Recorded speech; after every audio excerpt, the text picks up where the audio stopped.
Diletos irmãos em Cristo, nobres telespectadores, paz do Senhor. A boa notícia que temos para este domingo é que Jesus é bom e que Ele continua com as mãos estendidas para abençoar a sua igreja e todo o seu povo. Então, hoje nós temos uma lição muito abençoadora a estudar, é a lição de número 6, e ela trata sobre a desconstrução da masculinidade bíblica.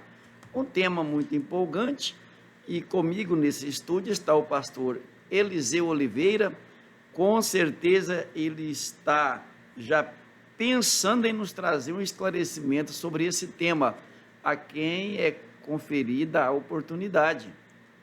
A paz do Senhor, meus irmãos. Privilégio voltar outra vez aqui para ministrarmos esta análise, estes momentos de subsídios da palavra do Senhor. E hoje, esta lição importantíssima sobre a desconstrução da masculinidade. A desconstrução da masculinidade. A palavra desconstrução tem uma diferença de destruição ou de desfazer, de destruir de uma vez. Significa que vai paulatinamente roendo, destruindo pouco a pouco, até que atinja o alvo daqueles que, em suas ideologias malignas, carnais, estão trabalhando no universo da ciência, no universo da cultura, da sociedade. Então eles desconstrói, é uma palavra que vem com Jacques Derrida, é um dos principais filósofos que trouxe esta noção de desconstrução. E nós vamos pensando que os homens estão muito astutos, muito soberbos, corações altivos, ao querer, nos últimos tempos, mudar aquilo que já vem por décadas, séculos e até milênio sendo construída. E agora querem desconstruir com poucas palavras, em pouco tempo, ou com pouca condição, porque são tantas as situações que já provaram a masculinidade do homem, mas agora, em tão poucos momentos, devido a uma pressão carnal e do esfriamento do amor, do esfriamento da fé, daquilo que diz o pastor Douglas, o espírito da Babilônia, estão tentando então ruir esses princípios da palavra do Senhor. Então, desconstrução, pastor João César, da masculinidade, essa atitude de pouco a pouco destruir aquilo que Deus estabeleceu desde o Éden, que o homem é homem, mulher é mulher. Ele disse, façamos o homem a nossa imagem e semelhança, e diz a palavra do Senhor, e fez macho e fêmea os criou. Então foi criado desse jeito, mas hoje eles querem mudar essa realidade. Masculinidade não é um conceito filosófico, nem um conceito teológico, é um conceito bíblico. Se fosse teológico ou filosófico apenas, poderia ser até mudado algumas coisas, mas como é um conceito bíblico, divino, possui um alicerce inarredável.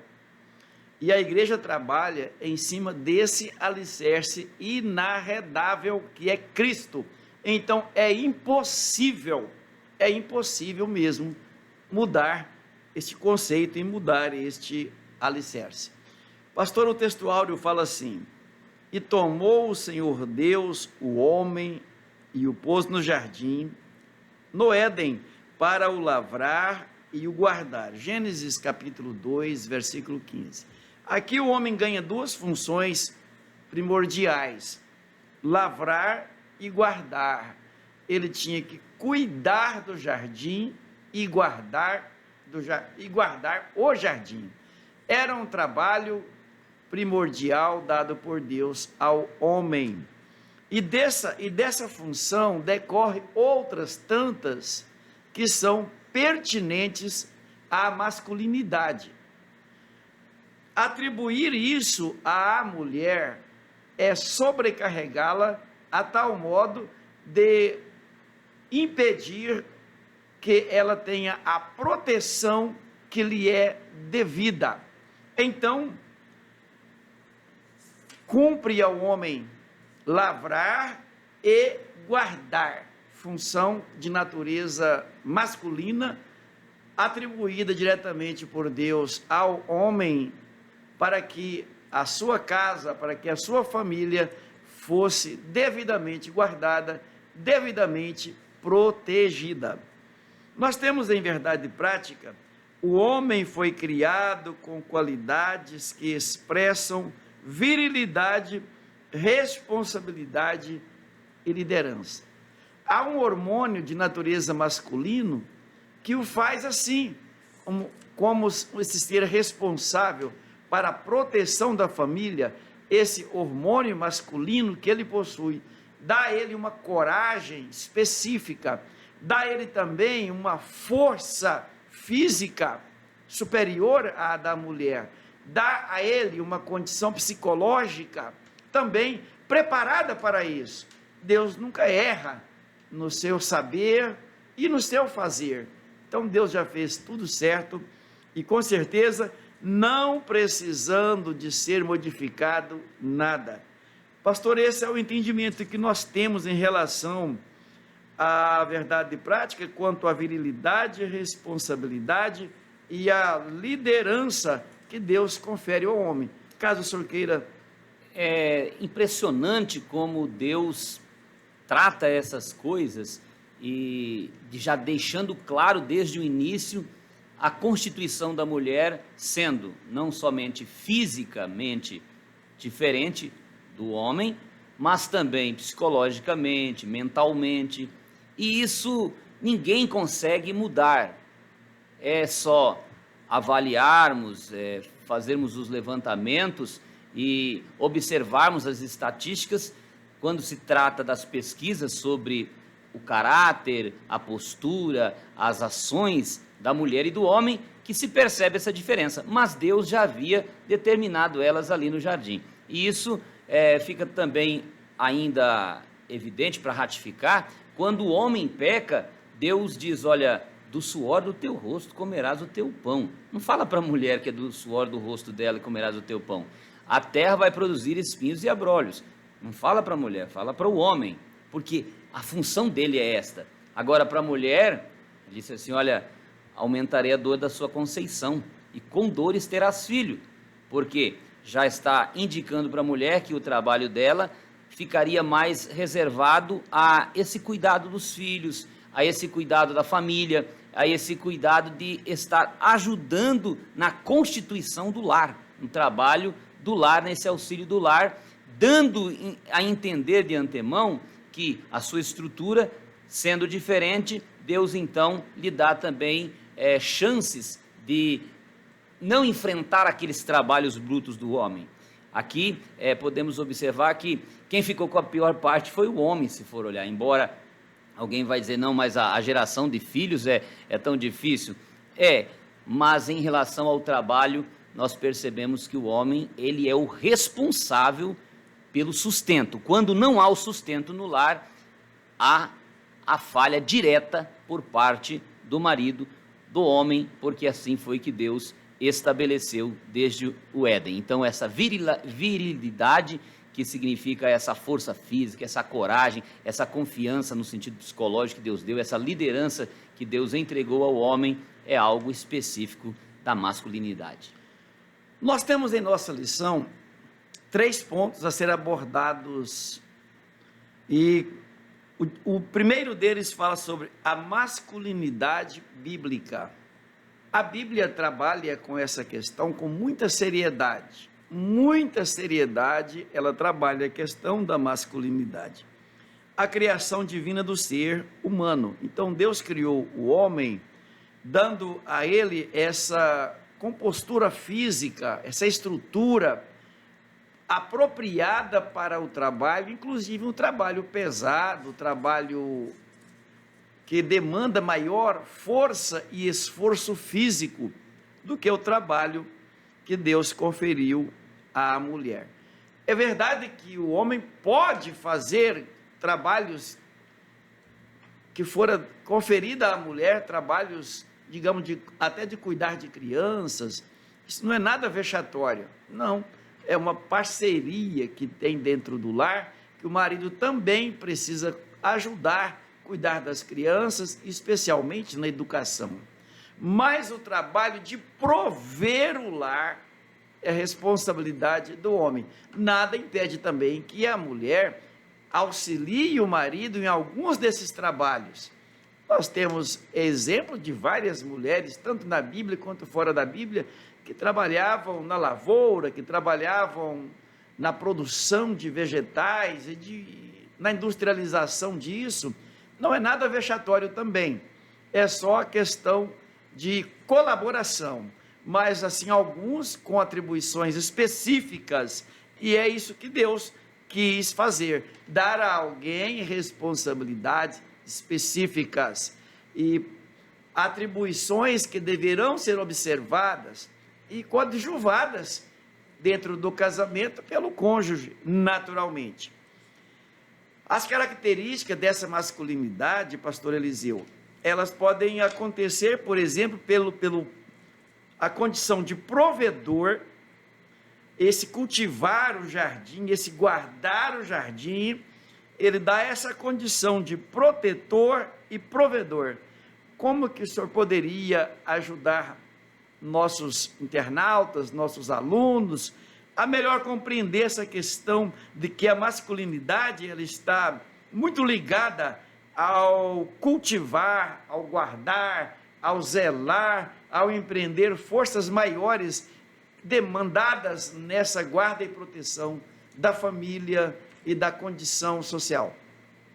Desde que Deus criou o homem, nós percebemos as guerras, quando tinha que se defender a família, porque as guerras foram surgindo com o passar do tempo, mas já no início havia a batalha pelos lares, e nós percebemos a necessidade que havia de homens, de tal maneira que as mulheres desejavam ter filhos homens, porque ali haveria mais proteção, haveria mais trabalho, porque era uma época em que o serviço era bruto. Então, não havia uma tecnologia como nós temos hoje. Então, qualquer mulher ficava muito feliz quando lhe nascia um filho homem, ou seja, havia uma segurança maior para cada mulher.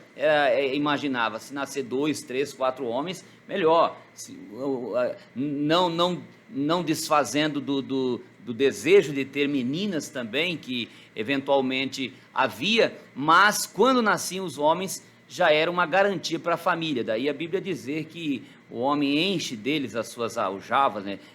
Quando nós observamos juízes que tinham ali 30 filhos, Gideão tinha 72 filhos, então aquilo ali era, porque dizia da segurança que citava aquela família, aquela casa. Então a característica de provedor, essa característica de sustentador, a pessoa que dá a proteção, a casa está exatamente ligada a esta força, e automaticamente, ao Deus dar uma força física ao homem, uma robustez, músculos e até ossos, com algumas especificidades, ele também dá a mentalidade do homem de uma forma diferente, o que não o caracteriza mais inteligente ou menos inteligente que a mulher, o que apenas caracteriza diferente. Ou seja, a mulher, ela vê detalhes, ela consegue resolver várias coisas ao mesmo tempo.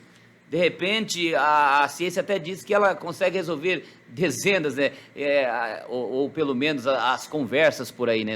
A gente fala ciência, mas não é exatamente essa ciência, né? A ciência economiza um pouco mais. Mas há um vocabulário por aí, uma cultura de que as mulheres resolvem dezenas de coisas ao mesmo tempo. Na verdade, ninguém faz muita coisa ao mesmo tempo, mas elas têm mais habilidade, sim, de resolver 3, 4 coisas, quando o homem, quando vai resolver 2, já tem dificuldades. O homem, ele quer resolver racional, rapidamente. Então, ele entra no mundo dele ali e ele deleta os outros mundos. As mulheres estão naquele mundo e os outros mundos todos continuam funcionando ali ao mesmo tempo. Então, isso é uma realidade. Ou seja, elas conseguem cuidar do filho, cuidar da cozinha, cuidar da roupa que estão lavando, cuidar do serviço agora que trabalham fora, está preocupada com o que está lá fora, e elas estão ali ligadas, de tal maneira que pesou muito para as mulheres essa situação. E nisso os homens estão quase que cruzando os braços, né? E aí que é o problema que nós estamos estudando, porque vemos muitos homens hoje que não conseguem mais trocar uma lâmpada de uma casa. Isso é serviço para um homem, é um serviço que demanda você subir uma escada, ir a um forro. A mulher pode até fazer, como diz o pastor João César, mas é um papel dos homens, um encanamento. Hoje tem meninos por aí que não conseguem, 18 anos, 20 anos, ele não consegue resolver o problema de uma instalação elétrica, não consegue assentar um tijolo, resolver uma questão de um reboco. Essas coisas ficaram para que os homens se resolvam. E quando a masculinidade ela está sendo destruída, e nós deixamos que essa cultura se impregne, então nós vamos sofrer os resultados, porque Deus preparou para que o ser humano, homem, haja como protetor, como defensor. Quando vem o problema, ele tem que estar à frente, não é a mulher. Quando vem a luta, quando vem o serviço bruto, quando é para levantar de noite, para levar alguém ao hospital, não é para a mulher levantar, é para o homem mesmo dar um jeito, leva quem precisa no carro, coloca no carro, vai para o hospital, corre. A mulher pode estar acompanhando, mas ele tem que sair de frente. Então, essa característica da masculinidade, de proteção, pastor, eu vejo assim, está na Bíblia, desde o começo, o homem sempre de frente. Por isso também havia um prejuízo no passado, às vezes morriam tantos homens e aí as mulheres tinham que tomar espaços. Isso no feudalismo acontecia também lá atrás, muitas vezes, de os homens, por eles já terem esse estilo, já serem ensinados, serem a cultura deles e já virem desde o princípio desenvolvendo esse pensamento, então eles encaravam de frente e às vezes sobravam várias mulheres e os homens tinham se destruído naquele momento. A própria guerra, né? A própria guerra. Então, nós aprendemos nesta lição que a liderança do lar, da família, ela coube ao homem, ao marido, ao esposo, e à mulher a adjuvância dessa tarefa. Sem dúvida, entre ambos, devendo haver um diálogo, devendo haver comunhão em tudo, para que tudo seja feito de modo agradável, e criar um ambiente saudável para a chegada e permanência dos filhos no lar, até também que se casem. No segundo ponto da lição, o comentador já trata sobre a erosão da masculinidade. Só pensar em erosão, né, pastor? Já pensa que é alguma coisa que está levando embora, como se fosse aquela grande chuva que, ao cair, sendo ela torrencial, ela aglomera águas e elas começam a correr e leva tudo embora. Em alguns lugares até a ponte vai embora, até o bueiro vai embora. É uma erosão. É uma represa que Como explode, entender né? isso, pastor? É a erosão da masculinidade, né? Por que essa erosão? Porque vem agora, desde, como disse, dessa desconstrução com Derrida, que essa filosofia ela foi aumentando e alguns dão a culpa aos movimentos de igualdade da mulher, igualdade de salário, busca dos direitos da mulher, combate à violência contra a mulher. Na verdade, isso não tem nada a ver, porque esta verdade a Bíblia já havia ensinado, a Bíblia sempre ensinou a combater a violência à mulher, a combater a falta dos direitos. Tudo isso já vem sendo combatido, mas o que traz esta erosão nos dias atuais é exatamente a intenção de desconstruir, de dizer que o homem não nasce homem, de que não há diferença entre homem e mulher, nem fisicamente, nem psicologicamente, porque com o passar do tempo é que se vai decidir quem é quem. Eu escolherei o tipo de gênero que terei após possuir consciência, mas não é no nascimento que se decide isso. Então essa ideologia já vem há muito tempo sendo implantada e veio devagarinho. A princípio, ninguém dava ouvido a isso, dizia isso é uma loucura, uma coisa que não faz sentido, não, nunca que vai prevalecer. Mas isso foi vindo, veio corroendo aos poucos e de repente ela passou a ser algo normal para a humanidade. E hoje se tornou então essa erosão agora. Por quê? Porque agora estão nos congressos, estão nas grandes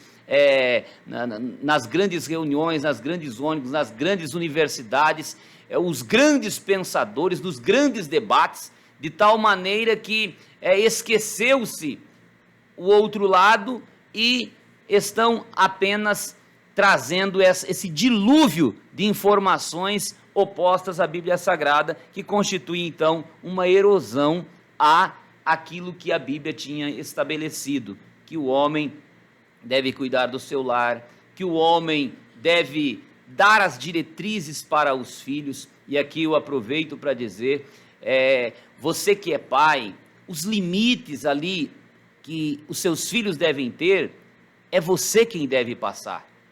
Deus, assim como cobrou de Adão e disse: Adão, Adão, onde você está? Quando na verdade quem havia comido da árvore proibida primeiro foi Eva, mas na hora de ser chamado a juízo, a prestar contas, quem foi chamado foi Adão.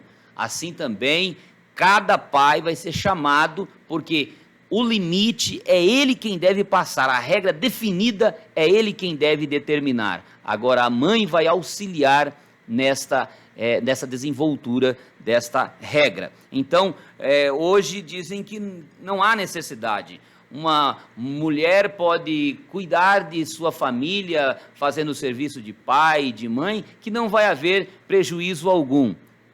Sabemos que há situações que falece o pai e Deus dá condições à mulher. Não é impossível, mas é preciso saber que o espaço do pai não é preenchido por ninguém. Ninguém consegue preencher o espaço do pai. Pode até tentar, pode até reverter isso de uma forma mais tranquila, mas sempre ficará uma brecha. E quando há a falta por uma questão de morte, de perda, a Bíblia diz que Deus é pai dos órfãos e Ele auxilia nesta parte. Agora, quando é escolha nossa de criarmos famílias esfaceladas, famílias divididas, certamente haverá resultados catastróficos lá na frente. Então, essa destruição da masculinidade está muito ligado, pastor, a essa destruição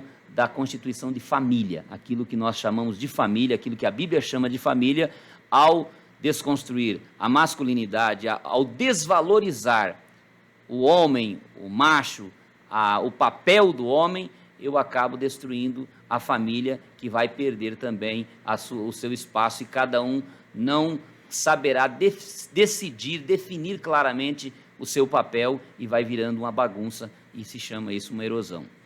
Meu Deus do céu, como que esse negócio é tão complicado, tão maligno, pois vem gerar nas pessoas a incerteza de sua personalidade, de sua sexualidade, e até ao ponto de interferir nas tomadas de decisões mais simples da vida. E aí nós chegamos onde o comentador fala de crise de liderança, em razão da desconstrução da masculinidade. Bem, Na análise do senhor, como que a família e a igreja podem reagir para evitar que esse processo vire de fato essa erosão? Nós, como crentes, precisamos manter os padrões, os limites que nós aprendemos. O que a Bíblia ensina, passa o céu e passa a terra, não vai passar. Então, se a Bíblia diz que o trabalho é o que valoriza o homem, que o homem foi feito para o trabalho, eu preciso ensinar o meu filho, homem, a trabalhar, é uma primeira coisa. A moça, quando vai namorar, ela precisa saber se esse noivo, se essa pessoa, futuro esposo, tem coragem de trabalhar. Hoje o trabalho não é só bruto, físico, ele é mais mental. Mas eu também preciso ter coragem de trabalhar o serviço bruto. Eu preciso ter coragem de enfrentar o sono, enfrentar o frio, enfrentar o calor como homem. Então, essa crise de liderança está acontecendo porque nós percebemos esta negligência da responsabilidade que a pessoa recebe dada por Deus, e ele, como eu já disse, cruza os braços, se acomoda, fica na inércia, fica esperando pelo outro. O mundo está se acabando e ele não toma as atitudes que tem que tomar. Então, uma família precisa de líder. Deus, quando criou o mundo, ele organizou tudo em forma de um ciclo. Seja os animais, sejam as árvores, a água, tudo faz parte de uma organização para que haja um funcionamento perfeito. Então, o ser humano tem cabeça, corpo e membros. Daí a Bíblia dizer que Jesus é a cabeça da igreja. O homem é a cabeça da mulher. Por que a Bíblia fala sobre isso? Para nos ensinar que existe membros, mas existe também líderes, e que um corpo que tem mais de uma cabeça é um monstro, porque fica 2, 3 cabeças, então tem que ter apenas uma cabeça, mas também um corpo sem cabeça não funciona.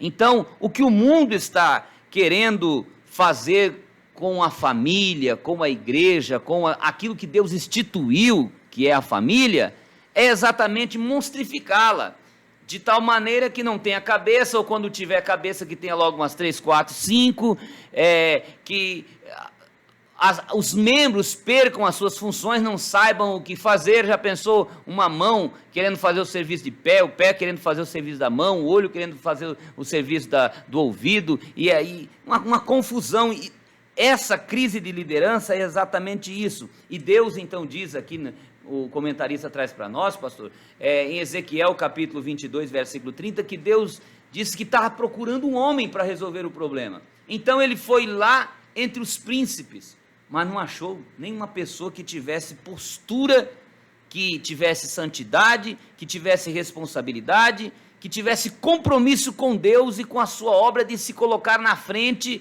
e carregar o problema, enfrentar o problema para resolver, liderar. Então ele vai entre os sacerdotes, também não acha entre os sacerdotes. Vai para as montanhas onde estavam os profetas, que os profetas eles se retiravam para as montanhas para orar, mas não achava líder. Estava uma crise de liderança naqueles dias de Ezequiel. E aí ele foi no meio do povo, falou, quem sabe no meio do povo tem alguém então. E aí a Bíblia diz, procurei na brecha para ver se achava alguém, mas a ninguém achei. E aí a Bíblia diz, então, será destruída a terra, Ezequiel. Assim é o que está acontecendo hoje, pastor. Essa crise de liderança, às vezes até líderes políticos, às vezes vamos votar para alguém, quem é o líder que vamos votar para essa cidade? Uma pessoa responsável, e perde-se a noção, a gente não sabe em quem votar, faltam líderes para isso. Mas não é só lá que é uma questão política, em todos os aspectos da sociedade está faltando lideranças. E está faltando liderança exatamente porque perde-se os princípios bíblicos. E a Bíblia diz: quando os limites são tirados, o que fará o justo? Então, eu vejo, pastor, que para a gente resolver esse problema da liderança é voltarmos aos padrões bíblicos, entendermos os papéis de cada um, quem é que tem os seus papéis, as responsabilidades, a construção biológica do ser humano, como ele foi feito fisicamente, como ele foi feito psiquicamente, e trabalharmos aquilo que Deus ensinou desde o princípio, e não confundirmos com os dias atuais. Quando a gente vai à internet, à tecnologia, nós perguntamos sobre famílias, sobre a construção da família, e aí vem toda aquela construção exatamente bíblica, que demorou, como disse, décadas e centenários para ser construída. Aí diz: mas hoje já não é mais assim. Aí vem a conclusão: hoje não é mais assim. Quer dizer, aquilo que foi construído há tanto tempo, agora um pensamento atual faz com que não seja mais assim. Que pensamento é este? Não dá para entender que é alguma coisa que surgiu de uma forma errada, de uma forma imposta, de maneira carnal, de uma forma não comprovada, e que está querendo atender apenas egos, desejos, concupiscências de homens e de mulheres, e que não atendem à necessidade do ser humano em sua raiz, e nem física, nem social, nem familiar, e nem psicológica, e nem muito menos espiritual. A família bíblica, pode-se perceber que quando o bebê chegava na família, ambos os pais o recepcionavam com alegria. Nos primeiros anos da vida daquele bebê, ele ficava sempre mais ao lado da sua mãe.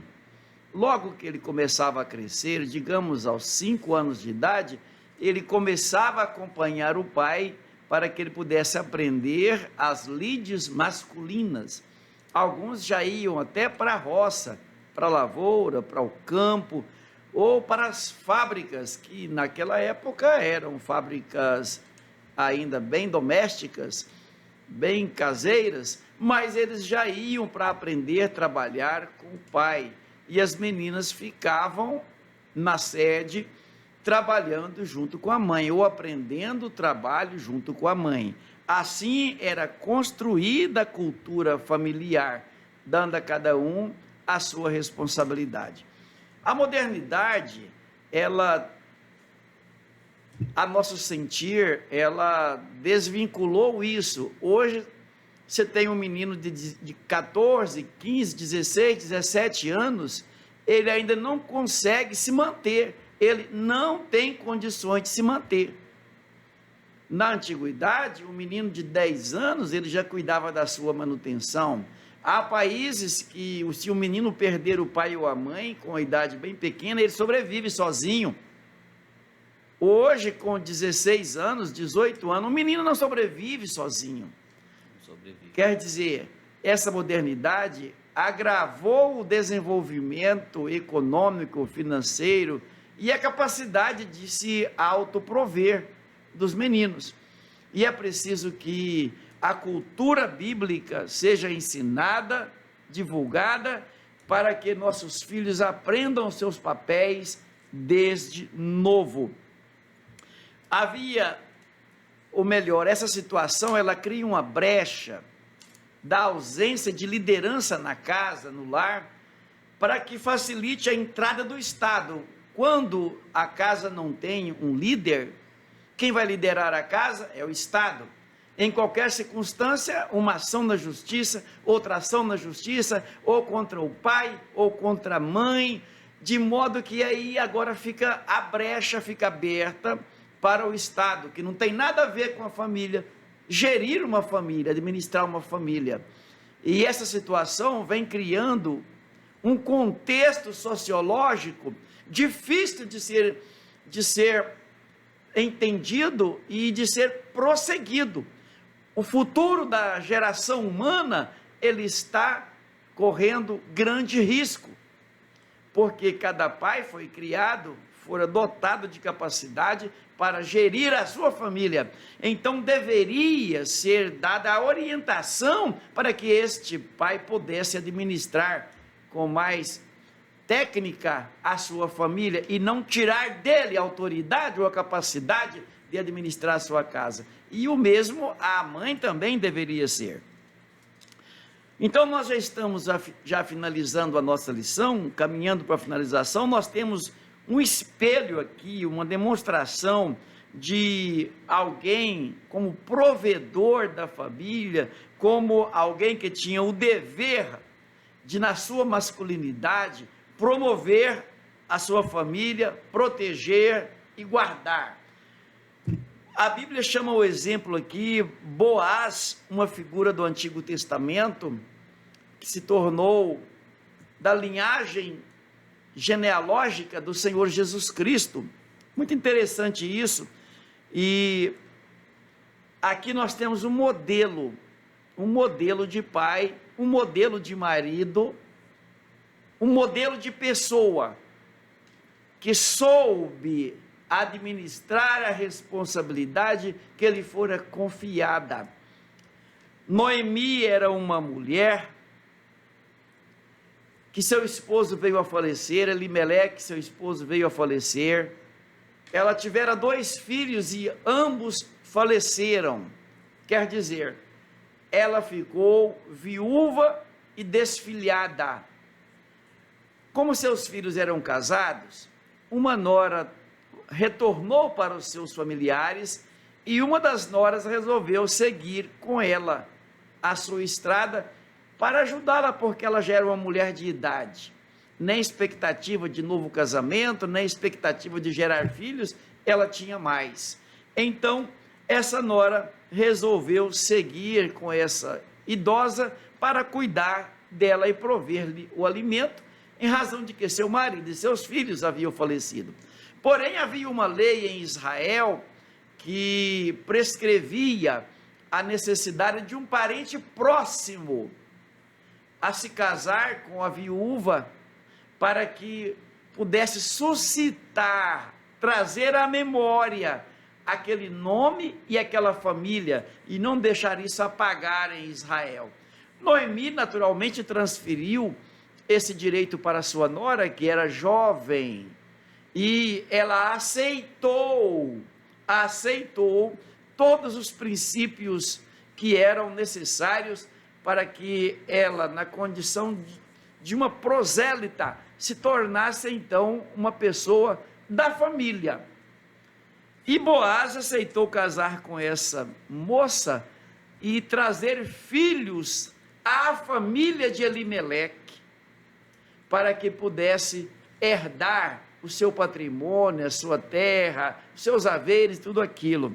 Eu vejo, pastor Eliseu, um grande símbolo de masculinidade, um símbolo altruísta nessa família. Como o senhor poderia trabalhar isso para que nossos alunos pudessem melhor entender esse contexto, aplicado aos dias de hoje?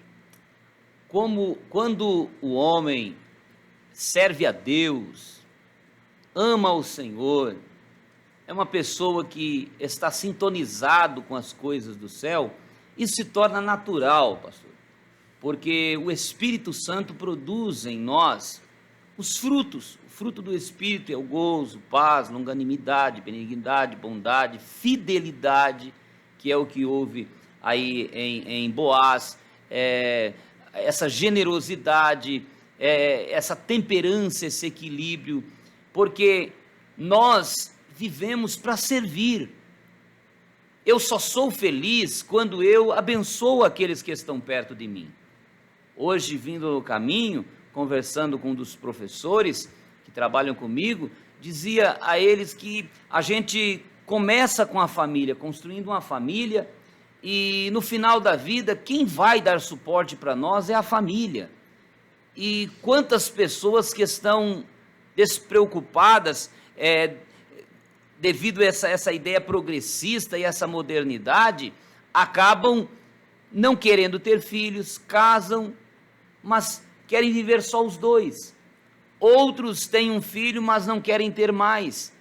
E assim, há um problema, porque lá no final as pessoas vão de repente precisar, porque pode ser que esse filho fique na estrada. A gente não sabe se esse único filho vai permanecer com a gente, se de repente venha a faltar ou mude para um lugar distante, e esse casal vai sobreviver como na idade. Então são muitos problemas sociais que as pessoas enfrentarão quando quebram as regras bíblicas. Boaz, de uma forma muito natural, ele trouxe para si a responsabilidade, ele entendia da lei, mas não é porque entendia, a gente vê que no coração dele estava aquele amor ao ver uma nora vindo juntamente com a sua sogra. Ele percebe que aquela nora não tinha vindo com intenções de receber dinheiro, com intenções de atender a sua própria necessidade, mas que aquela nora estava preocupada com uma sogra que também tinha sido uma verdadeira mãe para aquela nora Ruth. Então, quando Boaz vê Ruth vindo trabalhar na sua seara e se informando da história de Ruth, ele fala: olha, atendam ela com alimentação, cuidem dela, não a maltrate, deixe ela tomar água aqui, e ajeita tudo ali para que ela seja bem atendida, por ver a generosidade, o amor daquela nora por sua sogra. E ao mesmo tempo, ele descobre que ele também é um dos parentes próximos, e ao descobrir, ele decide fazer ainda algo a mais, que é resgatar. Vai à lei, mas na lei tinha alguém que estava mais próximo do que ele. Ele então quebra todo aquele protocolo, vai até essa pessoa, ele intermedia a situação como homem, porque vê que aquelas mulheres estavam vulneráveis, tanto Noemi, que chegou muito vulnerável, chegando a dizer: não me chamem mais de Noemi, me chamem de Mara, porque muita amargura aconteceu comigo, e desfiliada, sem esposo, como já disse o pastor, e agora nessa vulnerabilidade, o Boaz, ele sente na obrigação de, como um líder, como homem, como macho, como uma pessoa que foi feita por Deus para resolver problemas, para liderar, ele intermedia a situação e vai até ao outro, então, parente mais próximo, que não tinha as mesmas atitudes dele, e disse: não, eu não quero enfrentar esse problema, eu não quero resolver essa causa. E ele disse: então, fica para minha responsabilidade. E então, descalçava seus sapatos, como um compromisso ali, e deixava com o outro a responsabilidade. E ele então remiu ou redimiu aquela mulher, casando com a moça, suscitando filhos dela, que não levaria o seu nome, mas que levaria o nome do falecido, mas cumprindo o papel, a sua responsabilidade, não só pessoal, não só familiar, mas social, que é o que cada um de nós precisamos entender. Nós não somos seres feitos individuais, nós somos seres feitos para atender a nós, a nossa família, a igreja, a nossa sociedade, a igreja e a todos que estiverem em volta de nós. Então Boaz foi este modelo de responsabilidade, um homem que não viu dificuldades para atender essa necessidade a tal ponto de pagar a dívida. Foi questão financeira envolvida, foi questão física, foi tempo, foi emoções, casando e cuidando. No geral, ele foi uma pessoa que atendeu em todos os aspectos, ele foi responsável e cumpriu o seu papel. Por isso, o pastor João César utilizou aqui a palavra, um espelho de uma pessoa responsável. Que Deus dê homens na igreja, na nossa sociedade, que realmente liderem, que tenham postura, que ensinem seus filhos, porque, pastor, quando os nossos filhos casam, eles vão carregar os defeitos que nós tivemos lá atrás, vão carregar também as nossas virtudes. Então precisamos ser virtuosos. Se você faz culto doméstico, teu filho fará, mas se você não faz, dificilmente, é quase impossível que o teu filho faça. Se teu filho nunca vê você orando, dificilmente ele vai orar também depois de casado. Se ele nunca vê você lendo a Bíblia, dificilmente ele lerá a Bíblia. Se você não o ensina a trabalhar desde novo, desde criança, não é escravizar. Nós também somos contra. A Bíblia também é contra você escravizar a criança. A criança tem que estudar, sim. A criança tem que brincar, tem que se divertir, tem que ter um momento de lazer, mas ela tem que ter um momento de trabalho. Mas hoje, pastor, é tão complicado que, por exemplo, uma criança não pode nem lavar os pratos na escola. Está ali os pratos ali sujo, não tem merendeira, não tem quem lave, a criança fica sem comida, em alguns casos, porque até esperar que venha, não podemos cozinhar hoje, porque não tem quem lava os pratos, ninguém é funcionário e tal, mas o menino lá, ele não pode lavar. Coisa estranha, é um contrassenso, um negócio, sendo que não vai escravizar. É uma questão eu estou em casa, eu sujei o meu prato, eu deveria lavar ali para facilitar para quem está dentro de casa. Então, é uma aprendizagem que ele está aprendendo lá na escola e que ele fará sem problemas algum. Mas a lei hoje em dia, ela não permite. Eu estou dando um exemplo entre tantos exemplos que, como, repito, uma necessidade que só vai agregar virtudes a esse menino. Agora, se você não ensina ele em casa a lavar os pratos, nem em casa também, que lá a lei não vai te punir, esse teu filho também não vai ensinar os seus filhos e nem ele vai fazer quando então se casar, e os filhos deles estarão em situações mais complicadas e a desconstrução será maior, se não uma erosão, como a nossa lição está falando. Talvez não aconteça no nosso lar aqui, mas acontecerá lá nas próximas gerações, por um descuido que começa hoje. Que Deus tenha misericórdia de nós. Eu aqui ainda tenho um outro ponto, pastor, que acho interessante, que é bom evidenciar, que as mulheres, elas esperam que os homens sejam verdadeiramente homens. O que dá de mulheres, sejam em todas as esferas, lá, professoras, parentes da gente, cunhadas, as moças da igreja, elas falam que gostariam de um homem que fizesse o seu papel, que trabalhasse, que realmente tomasse a frente, que na hora do sofrimento ele se colocasse primeiro, não esperassem por ela, não ficasse deitado na cama esperando que ela vá lá buscar a água no filtro para o menino que está chorando, ou que levante para ir a uma farmácia comprar um remédio. Se alguém está precisando, levanta logo, não tem que ficar pedindo. Se tem que trocar uma lâmpada, como falamos, já troca. Então, é um consenso das mulheres que os homens façam o seu papel. Então, as próprias mulheres exigem isso. É importante saber disso. Pena que estamos chegando ao final de nossa aula e temos que parar por aqui. Mas, como disse o pastor Eliseu, só a misericórdia de Deus pode nos ajudar, pode ajudar a família tradicional, pode ajudar a igreja a romper esses obstáculos e evitar com que os homens sejam desmasculinizados. Estão querendo fazer isso. A desmasculinização do homem visa algo muito pior do que nós já estamos vendo. Visa mesmo destruir a família, especialmente a família tradicional, e deixar tudo aí vulnerável à administração de pessoas que nem a família dele ele consegue administrar. Alguns nem família têm. Então é difícil isso. Só Jesus na causa. Mas como que o ensinamento bíblico está alicerçado sobre a rocha, por mais que o inimigo lute, não vai conseguir. E as teorias de Derrida, não demora, elas estão sendo lançadas por terra, porque todos que se chocam com a palavra de Deus, em breve cai por terra, porque a palavra de Deus prevalece. O mando e comando de Deus é maior, é mais forte e é soberano. Todas as teorias que tentaram se levantar contra Deus, contra os princípios bíblicos, já caíram. Daqui a uns dias assistiremos a derrocada dessa também, porque maior é Deus. A igreja não tem nada a temer.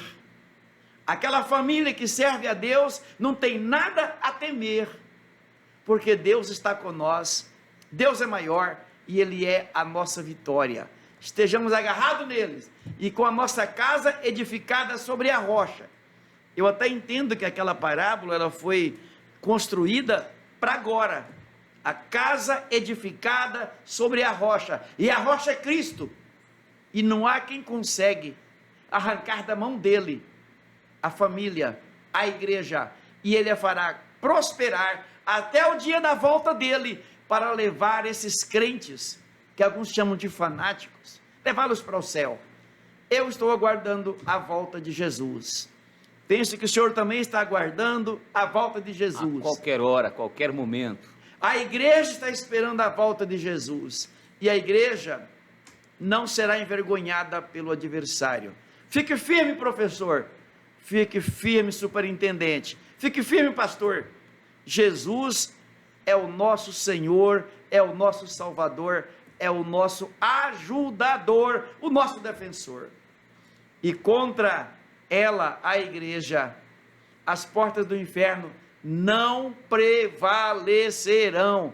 Há uma promessa de Jesus para a igreja. Não se abale, meu irmão. Fique firme. Jesus é bom e Ele nos dará vitória, e é tudo para a glória e a honra do nome dEle. Pastor, é só lembrar. O senhor lembra que nos dias que antecederam ao dilúvio, eles tentaram se divinizar, desconstruir tudo que havia sido construído? O que Deus fez? Mandou o dilúvio, né? Desfez aquelas teorias todas. Logo depois tentaram construir uma torre, a que se chamou de Babel, e naquela torre eles tentavam evitar que algo predito por Deus acontecesse, para que não houvesse outro dilúvio. Mas Deus já tinha dito que não mandaria mais dilúvio na terra, que queriam desconstruir a palavra de Deus. Entretanto, Deus simplesmente feriu a intelectualidade daquele povo, que a partir daquele momento nenhum mais se entendeu. Houve uma confusão das línguas.